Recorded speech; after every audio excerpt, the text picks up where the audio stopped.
नमस्कार. आज आपण कर्नाटक युद्धांबद्दल जाणून घेणार आहोत. ही अशी युद्ध आहेत ज्यांच्याबद्दल तसं फारसं बोललं जात नाही. पण गंमत म्हणजे भारताचं भवितव्य याच युद्धांनी ठरवलं.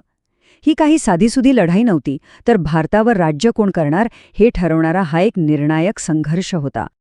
तर विचार करण्यासारखा प्रश्न हा आहे की दोन व्यापारी कंपन्या फक्त व्यापारासाठी भारतात आलेल्या, त्यांच्यातला वाद इतका कसा वाढला की त्या संपूर्ण देशावर ताबा मिळवण्यासाठी एकमेकांशी लढायला लागल्या.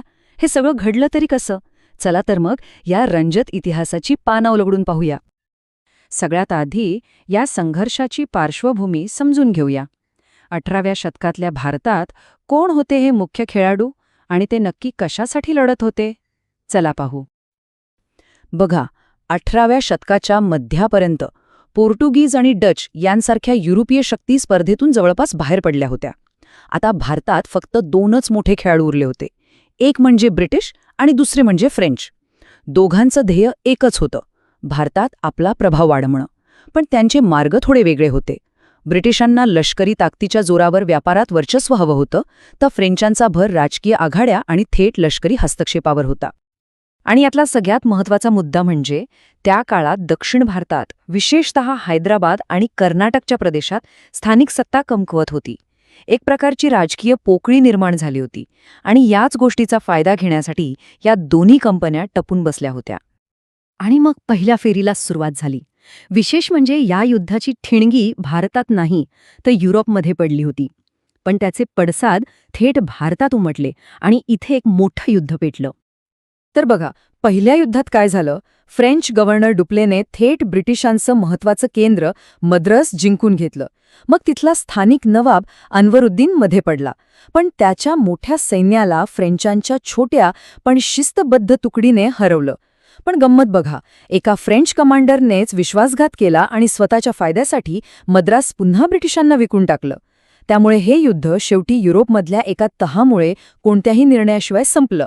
पण एक गोष्ट मात्र स्पष्ट झाली होती, युरोपीय लष्करी तंत्रज्ञान भारतीय सैन्यावर भारी पडू शकतं. चला, आता दुसऱ्या फेरीकडे वळूया. इथे हा संघर्ष एका बुद्धिबळाच्या डावासारखा झाला, जिथे भारतीय राजमहाराजे फक्त प्यादी बनून राहिले होते. झालं असं की 1748 मध्ये हैदराबादच्या शासकाचा मृत्यू झाला आणि तिथे वारसा हक्कासाठी संघर्ष सुरू झाला. फ्रेंच आणि ब्रिटिश दोघेही याच संधीची वाट बघत होते. त्यांनी लगेचच आपापल्या उमेदवारांना पाठिंबा द्यायला सुरुवात केली. आणि इथूनच खरा प्रॉक्सी वॉर म्हणजे बाहुल्यांचा खेळ सुरू झाला. हैदराबाद आणि कर्नाटक दोन्ही ठिकाणी सिंहासनासाठी वाद सुरू होते. मग काय, ब्रिटिशांनी एकाला पाठिंबा दिला तर फ्रेंचांनी त्याच्या प्रतिस्पर्ध्याला. म्हणजे स्थानिक राजांना पुढे करून हे दोघे एकमेकांशी लढत होते. त्यांनी अख्ख्या स्थानिक राजकारणालाच आपलं युद्धक्षेत्र बनवून टाकलं होतं. सुरुवातीला तर फ्रेंचांचा डाव यशस्वी ठरत होता. त्यांना जबरदस्त यश मिळालं. त्यांनी ब्रिटिश समर्थक उमेदवार अन्वरुद्दीन आणि नासिर जंग या दोघांनाही मारून टाकलं. असं वाटत होतं की आता फ्रेंचांचा विजय पक्का आहे. पण मग एंट्री झाली रॉबर्ट क्लाइव्हची. हा एक तरुण आणि धाडसी ब्रिटिश अधिकारी होता, ज्याने एक असा डाव टाकला की सगळं चित्रच पालटून गेलं. त्याने थेट कर्नाटकाची राजधानी अर्काटवर हल्ला करून ती जिंकून घेतली. या एकाच विजयाने फ्रेंचांचं सगळं गणितच बिघडवलं. त्यांची कर्नाटकमधली पकड पूर्णपणे ढिली झाली. फ्रेंच समर्थक चंदासाहेब मारला गेला आणि फ्रेंचना एक मोठा धक्का बसला. आणि आता अंतिम फेरी. इथे हा बाहुल्यांचा खेळ संपला आणि ब्रिटन व फ्रान्स थेट एकमेकांसमोर उभे ठाकले. ही होती निर्णायक लढाई. या संघर्षाचा शेवट 1760 मध्ये झालेल्या वॉन्डिवॉशच्या लढाईने झाला. ही लढाई म्हणजे भारतातील फ्रेंचांच्या सत्तेच्या स्वप्नावर केलेला शेवटचा आणि निर्णायक प्रहार होता.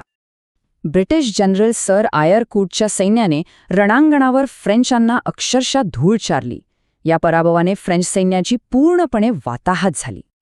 पराभूत झालेला फ्रेंच कमांडर लाली जीव वाचवून आपल्या शेवटच्या आधारासाठी म्हणजे फ्रेंचांची मुख्य वसाहत असलेल्या पॉंडिचेरीला पळून गेला. पण त्याचा काहीच उपयोग झाला नाही. ब्रिटिश सैन्याने पॉंडिचेरीलाही वेढा घातला आणि शेवटी 1761 मध्ये फ्रेंचांनी बिनशर्त शरणागती पत्करली. तर ही लढाई संपली, पण याचा अंतिम निकाल काय लागला आणि या युद्धांचं महत्त्व आजही का आहे? ह्या युद्धांचे परिणाम खूप मोठे होते. एक, भारतातील फ्रेंचांचा राजकीय प्रभाव कायमचा संपला. 2, ब्रिटिश ईस्ट इंडिया कंपनी ही इथली सर्वात ताकदवान युरोपीय शक्ती बनली.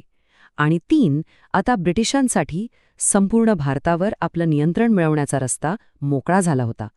पॅरिसच्या करारानुसार फ्रेंचांना पॉंडिचेरी परत मिळाली, पण फक्त व्यापार करण्यासाठी. तिथे सैन्य ठेवण्याची परवानगी नव्हती.